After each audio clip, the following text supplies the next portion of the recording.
বিরতি লঙ্ঘন রুখতে প্রস্তুত রয়েছে সেনা, জানিয়ে দিয়েছেন বিদেশ সচিব। একেবারে সেনাকে কঠোর পদক্ষেপের নির্দেশ দেওয়া হয়েছে, কারণ গতকাল যে ছবি সামনে আসলো, যেখানে একেবারে 5টা থেকে ভারত পাকিস্তানের মধ্যে সংঘর্ষ বিরতি শুরু হয়, আর ঘড়ির কাঁটায় 9টা বাজতেই একেবারে পুরনো ফর্মে ফিরে যায় পাকিস্তান। সংঘর্ষ বিরতির কথা ভুলে ফের ঝাঁকে ঝাঁকে ড্রোন পাঠাতে শুরু করে পাকিস্তান।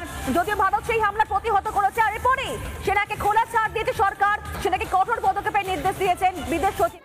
যুদ্ধবিরতির পরেও পাকিস্তান সীমান্তে গুলি চালাচ্ছে। এটা সত্যি ওই লেজের মতন সোজা হয় না। কার লেজ আর বললাম না, তো এদের ভাষায় জবাব দিতে হবে। অপারেশন সিঁদুর শুধুমাত্র জঙ্গিদের হত্যা করার ছিল, কিন্তু এবারে আরও বড় পদক্ষেপ নিতে হবে। আর ভারত ঠিক সেই পথে হাঁটছে। আগের দিন যুদ্ধবিরতি করেও সীমান্তে যে গুলি, তার বদলা ভারত নেবে।